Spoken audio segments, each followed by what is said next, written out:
Hey folks, it's Mark here from Harmonics, where we give you the knowledge to get good on guitar. And I'm happy today because I'm showing you the happy blues riff.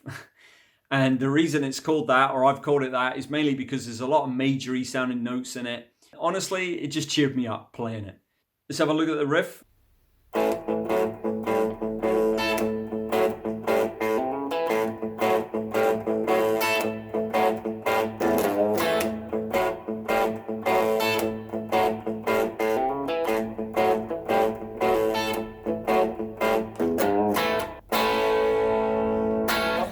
So does that sound cheery? Does it sound happy? I hope so. It's a bit of fun to play. It makes you feel kind of happy when you play it. The notes are very sort of happy and cheery, so it's pretty nice. Often I break these riffs down or these licks down into parts and then combine them at the end. So this one is no exception because there is a little bit involved with it. It's not technically crazy difficult. That's why it's intermediate. So let's get into it. We first need to identify the picking style, which is a shuffle feel kind of blues style. Now, this is not 1, 2, 3, 4, 1, 2, 3, 4, 1, 2, 3, 4. Okay, it's 1, 2, 1, 2, 1, 2, 1, 2. So there's an accent on the first pick, and then a very sort of lighter, less volume second pick that kind of catches up with it, like this.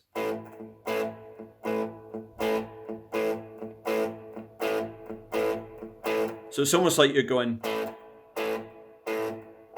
and then in between those is like that. So I notice it's not 1, 2, 3, 4, 1, 2, 3, 4. It's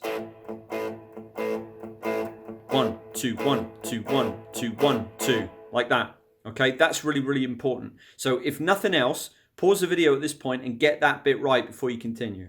Okay, so if and when you get that right, what we're doing here is our first finger is on fret 2 on the D string, and we're only playing the A string and the D string, and I'm palm muting, and on that first accented pick, the louder one, I'm kind of flicking my hand away from the guitar and allowing more of the sound to come out through the amp, obviously, and then I am dampening that second smaller pick to keep it quiet, like this.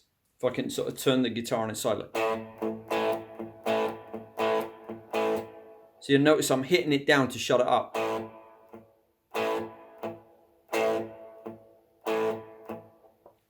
That technique is very important for this, because I could play this and you would think as maybe an intermediate, oh, there's not a lot to this, just a few notes. Yeah, maybe, but there's technique involved and feel, and this is where blues and that sort of rock and roll sort of style really comes into their own. It's not necessarily overly creatively technical, but there's nuance to it, this feel, and it's so important you get the feel correct.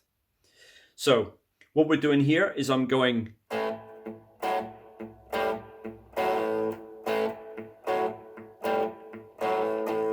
like that. So 2 with my first finger's on fret 2 on the D. I'm only playing the A and the D, and I'm kind of going my first finger, third finger off, fourth finger off, third finger off, with a kind of pull off on the second time with the third finger. Let me show you that really slowly.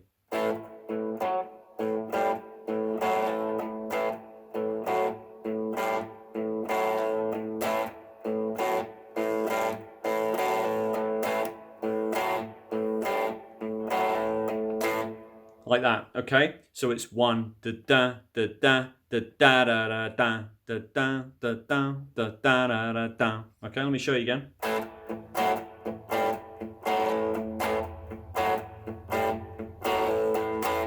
You can see, you can sort of see, or start to see, I hope, how much feel is involved for these types of licks. Yeah, it's all about the groove and the rhythm in your hands and your fingers. It's not so much about how difficult it is to do.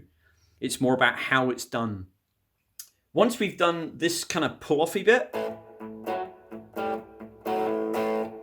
what I'm doing is I'm upstroking the 2 bottom strings, fret 5, with my pinky. Okay, so I'm just catching these. If you catch the bottom 3, you get that note there, which kind of doesn't always sound so great. I guess it could be a little bit more kind of bluesy, but it's a bit more deeper blues. We're keeping this light, majory, happy sounding, okay? Which is why I've called it the happy blues riff. Okay, because it does sound happy. You'll see that as it goes. So now that's being caught on the offbeat. 3, 4, 1, 2, 3, 4, and 3, 4, 1 and 2 and 3 and 4 and. Okay, so it's on the offbeat.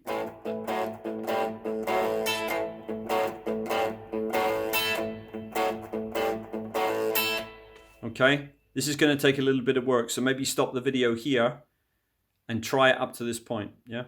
So from this point, we start doing the riff again, but we kind of stop it almost at the end, and we do this. So I'm just going to show you that a little bit first, and then I'll show you how I repeat the riff kind of almost to the end, and then fit that in.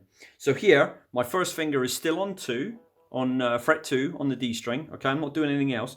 But what I'm doing is I'm playing an open A, then I'm hammering on fret 3 on the A with my second finger. Okay, so that's the minor note there. And then the major note I'm putting on with my third finger, another hammer. Okay, so like this. Then with an upstroke, I'm catching the first finger on the 2 on the D again.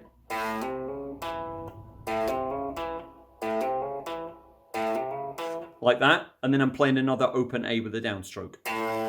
So the lick looks like this. I'll show you the right hand.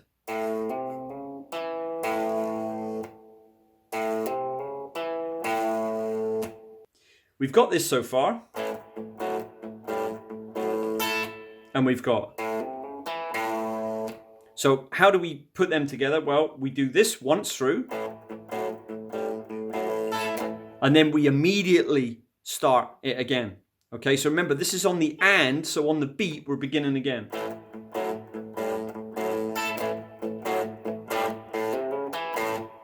You see that, how it follows the rhythm? So 1, 2, 3, 4, 1, 2, 3, 4, like that.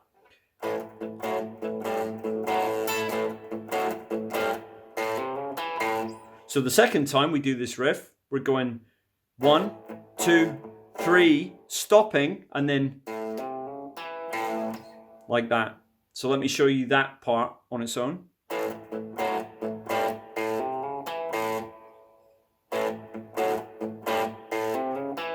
Part 1 is the first bit we did, and this bit we've just done combined. So if we take those two sections, put them together into the whole of part 1, this is what it sounds like, nice and slow.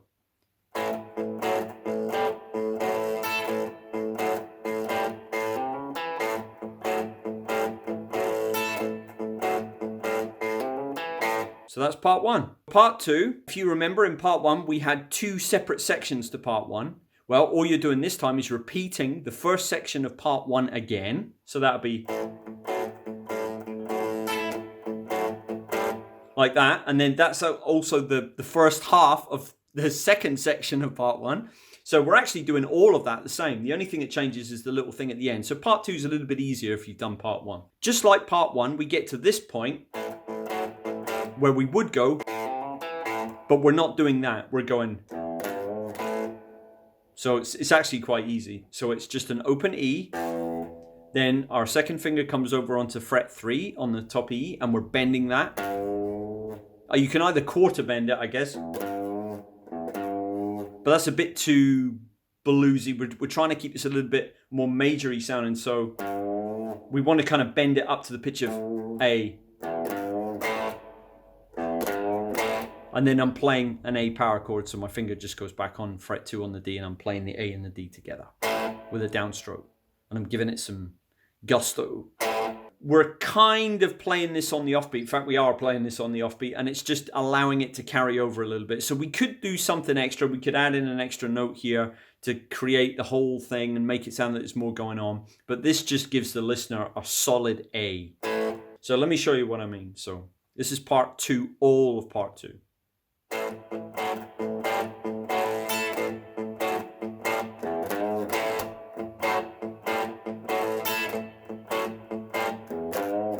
And that's part 2. So now it's time to add both those parts together, which will be pretty predictable, as you know, because you've heard what the riff sounds like all together. But there's nothing wrong with hearing it all together and seeing the parts combined. And it's important, especially when you're doing it yourself. It's so important that you feel those two parts coming together into a seamless whole. It really, really, really it really feels good when you can play the whole thing together. And you can actually see it as two separate sections stuck together. It's pretty cool. So here's how it sounds.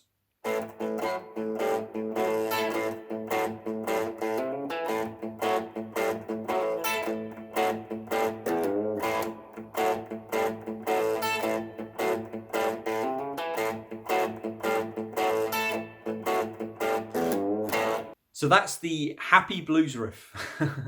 I hope you liked that and it cheered you up and it's fun to play for you and maybe giving you something slightly different feel that, for you to try in your guitar playing. You may notice with this lick that although you can play it quite quickly, it might not sound quite like the way it's demonstrated here.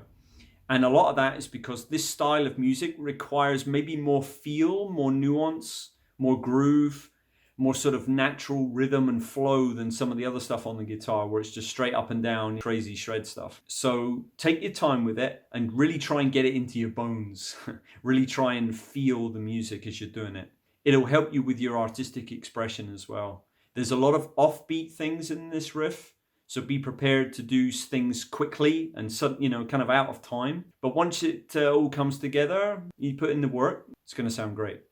If you did like it, please comment down below. I'd love to know if you've tried this and if it made you happy and you enjoyed learning it. If you like these kind of riffs and you want me to do more of them, please let me know as well, of course. And if you enjoyed this video, please smash the like button, subscribe to the channel, and click the bell so you never miss an upload. If you enjoyed today's lesson, you might quite fancy this one. Thank you for watching. I've had some fun today and I hope you enjoyed that. See you next time. Bye-bye.